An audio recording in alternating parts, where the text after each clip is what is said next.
Hello everyone, in this video let us learn about the initiation of prokaryotic transcription. Transcription is the synthesis of RNA under the direction of a DNA which is catalyzed by an enzyme known as RNA polymerase.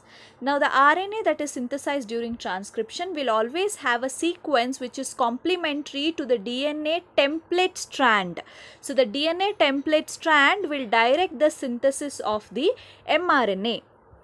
During replication, we would have noticed that when an adenine molecule is present on a DNA, then the thymine will base pair with the adenine molecule. So the thymine will always pair with adenine. But when we come for transcription, when we look into the RNA synthesis, the adenine always pairs with uracil. So in transcription, the thymine is always replaced with uracil. So the RNA molecules do not have thymine in it, instead they have uracil. So therefore you get to see the bases like adenine, uracil, guanine and cytosine on the RNA molecule. RNA is a single stranded molecule. So there are actually three kinds of RNA that is synthesized during transcription. So when we look into transcription, we always consider that the transcription will give rise to mRNA, but it is not like that.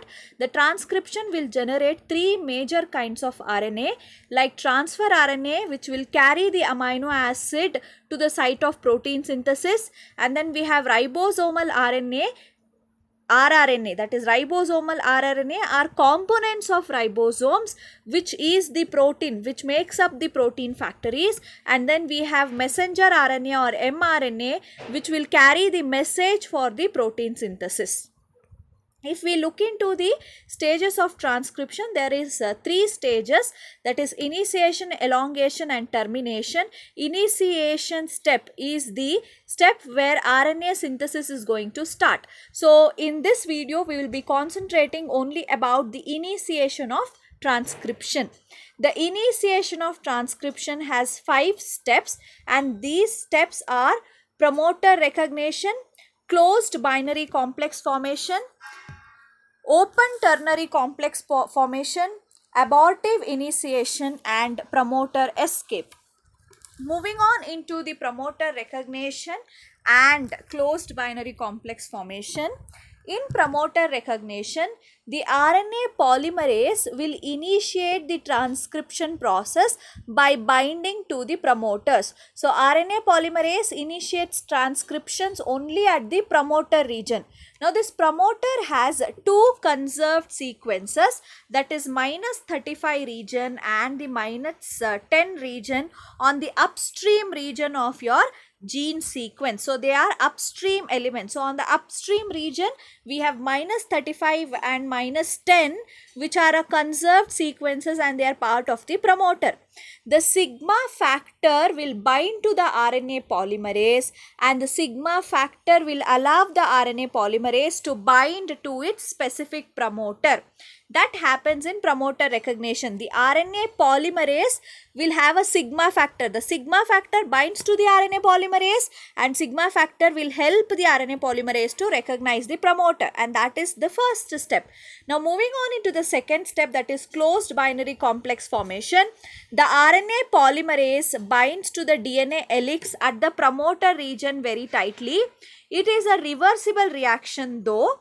The RNA polymerase initially will contact the -35 region and it binds at the -10 region.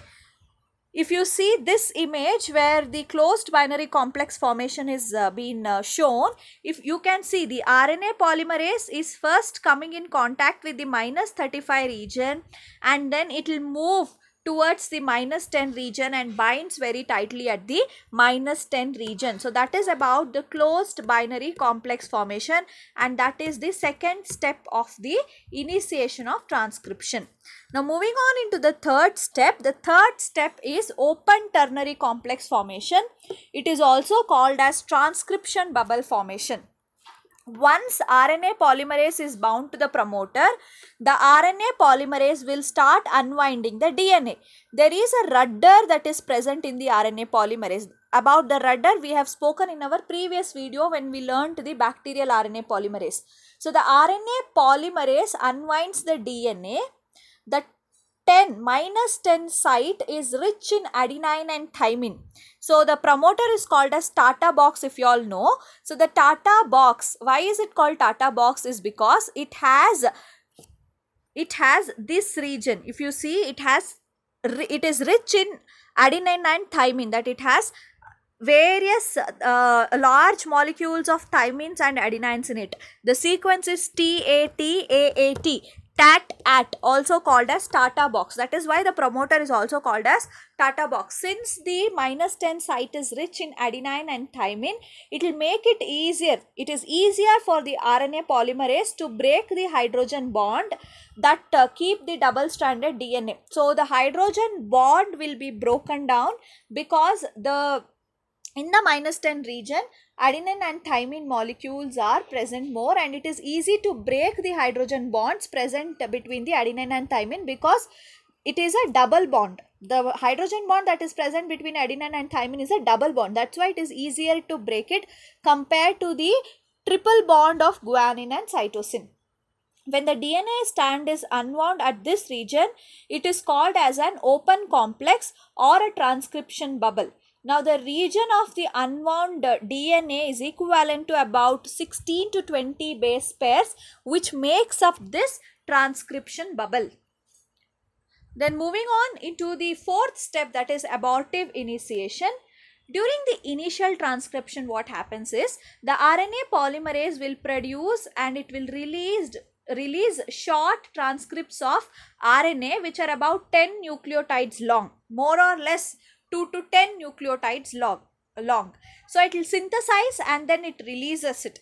That's why it's called as abortive synthesis or abortive initiation. The RNA polymerase will start producing about 10 to 10 nucleotide stretch RNA, but it will release it immediately, and the RNA polymerase which is moving forward will come back to the promoter region. Now why this happens is because the sigma factor is still bound to the RNA polymerase. The sigma factor will recognize the promoter region and it will allow the RNA polymerase to bind to the promoter region. Since sigma factor is already binding to RNA polymerase, it will not allow the RNA polymerase to synthesize the RNA further. After some time, what happens is the sigma factor which is bound to the RNA polymerase will fall off, leading to the promoter escape.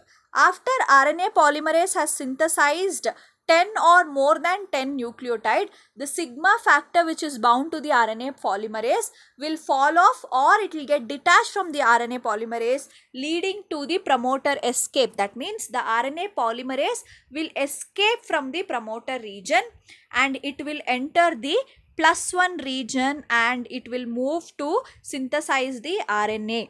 So the synthesis of RNA takes place in elongation. So the next step of transcription is elongation. The second stage of transcription is elongation, which we will see in our next video. Thank you all. We'll meet in the next video to learn about the elongation of transcription. Thank you.